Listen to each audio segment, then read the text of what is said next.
Hey guys, आप सभी का आप अपने YouTube चैनल में आपका स्वागत है। तो दोस्तों, आज हम चर्चा करेंगे अभी जो सबसे ज़्यादा चर्चा में चल रहा है जिम्बाब्वे देश। जिम्बाब्वे में भाई भारी मात्रा में अकाल पड़ रहा है, ठीक है। और जिम्बाब्वे में खाने को कुछ भी नहीं मिल रहा है और यही कारण है कि वहाँ पर हाथी का मांस खाने के लिए वहाँ के लोग मजबूर हैं। और यहाँ पर एक कानून बनाया गया है जिम्बाब्वे अथॉरिटी के द्वारा, जो वाइल्ड लाइफ अथॉरिटी है, उसमें 200 हाथी को मार करके उनका मांस खाया जाएगा, ठीक है। तो क्या चर्चा है अभी, थोड़ा सा इसके बारे में देख लेते हैं क्या चीज़ है ये। तो चलिए अभी बात कर लेते हैं जिम्बाब्वे के बारे में।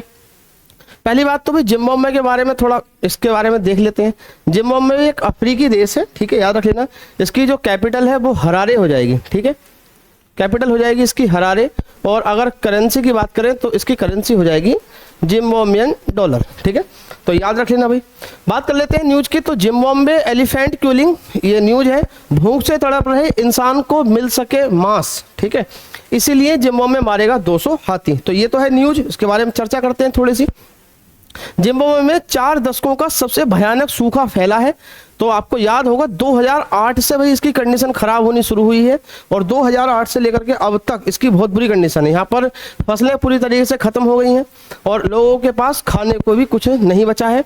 यही कारण है कि यहाँ की वाइल्ड लाइफ अथॉरिटी, याद रख लेना किसके द्वारा फैसला लिया गया है, वाइल्ड लाइफ अथॉरिटी के द्वारा यह फैसला लिया गया है कि वो 200 हाथियों को मारेंगे, ठीक है। 200 हाथियों को मारेंगे और उनके मांस को इंसानों को खिलाया जाएगा। वो इंसानी समुदाय जहां पर खाने की बहुत ज़्यादा किल्लत है। तो याद रख लेना उन इलाकों में ये मांस भेजा जाएगा जहां पर खाने की सबसे ज़्यादा समस्या चल रही है।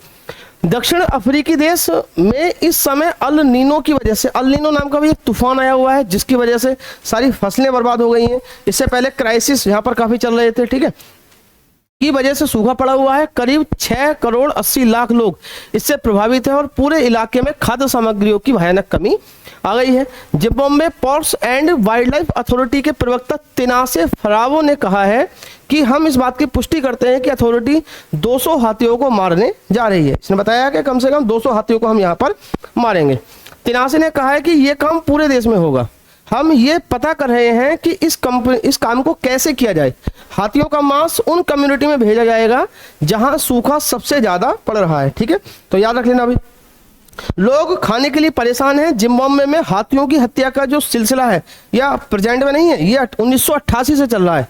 1988 से यहाँ पर हाथी का मांस खाया जा रहा है और खास तौर पर जो क्षेत्र हैं हुआंगो, मवीरे, शोलेसो और चिरंजी वाले जिलों में सबसे ज़्यादा हाथी मारे जा रहे हैं और सबसे ज़्यादा क्राइसिस भी यहीं पर चल रहा है, ठीक है। और बात कर लेते हैं पड़ोसी मुल्क नमीबिया। देखो इससे पहले इसका ही पड़ोसी देश है जिसका नाम है नमीबिया। नमीबिया में भी कुछ समय पहले क्राइसिस आए थे और वहाँ पर 83 हाथी मारकर वहाँ पर खाए गए थे। तो याद रख लेना पिछले महीने पड़ोसी मुल्क नमीबिया, याद रख लेना, कभी कभी इसकी कैपिटल पूछ लेता है तो उसकी राजधानी हो जाएगी विंडहॉक। तो इससे पहले नमीबिया में 83 हाथी मारकर खाए जा चुके हैं। नमीबिया में भी 83 हाथियों को मारा गया था ताकि भूखे इंसानों को उनका मांस खिलाया जा सके। अफ्रीका के 5 इलाकों में 2 लाख से ज्यादा हाथी रहते हैं और ये इलाके हैं कौन कौन से, जिम्बाब्वे, जाम्बिया, बोत्सवाना, अंगोला और नमीबिया। तो याद रख लेना 5 देशों में सबसे ज्यादा हाथी रहते हैं। हाथी सबसे ज्यादा रहते हैं और याद रख लेना बोत्सवाना को तो वैसे भी हाथियों का घर कहा जाता है, ठीक है। इसकी राजधानी गैबरोन हो जाएगी। पूरी दुनिया में सबसे ज्यादा हाथी इन्हीं देशों में देखे जाते हैं। और देखो जब इनसे पूछा गया कि आप लोग 200 हाथियों को केवल मांस के लिए क्यों मार रहे हो, तो उनके देखो तर्क कैसा दिया। उन्होंने बताया हाथियों को मारने से आबादी रहेगी कंट्रोल, पुरुषों की आबादी और मतलब स्त्री पुरुषों की आबादी कंट्रोल रहेगी। कैसे? तिनासे ने कहा कि हाथियों को मारने से एक फायदा यह भी होता है कि उनकी आबादी नियंत्रित रहती है, जंगल में भीड़ कम रहती है, सीधी सी बात है, पुरुष और महिला सुरक्षित रहेंगे। हमारे जंगल मात्र 55,000 हाथियों को ही संभाल सकते हैं, लेकिन इस समय हमारे देश में 84,000 से ज़्यादा हाथी हैं। तो इनका कहना यह था कि हमारे जो जंगल है वो मात्र 55,000 हाथियों को संभाल सकता है, लेकिन इस देश में कम से कम 84,000 हाथी हैं। अगर 200 हाथी मार भी दिए जाएँ तो समंदर में से एक बूंद निकालने के समान होगा। तो भाई ये इनका तर्क दिया है इन्होंने। तो ये थी भाई न्यूज और उम्मीद करता हूँ आपको समझ में आई होगी। कुछ हाथी से संबंधित क्वेश्चन पूछ लेता है एग्जाम में, जैसे हाथी के पूर्वज का नाम क्या था, ये एग्जाम में पूछा गया है, याद रख लेना CHSL के एग्जाम में। जैसे मनुष्य के पूर्वजों का नाम हेमोसेपियंस, ऐसे ही हाथी के पूर्वज का नाम हो जाएगा मैमथ, ठीक है, ये एग्जाम में पूछा गया है।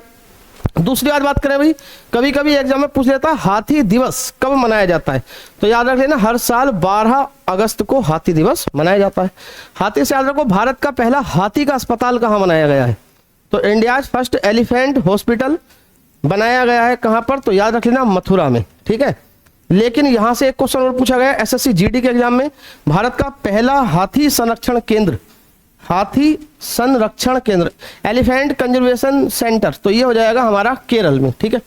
आप लोगों को कमेंट में बताना है भाई हाथी के लिए, आप लोगों को कमेंट में बताना, हाथी से ही संबंधित क्वेश्चन है, भारत में सबसे ज्यादा हाथी किस राज्य में पाए जाते हैं, तो आप सब लोगों को कमेंट में बताना है। और थैंक यू भी आप सबका।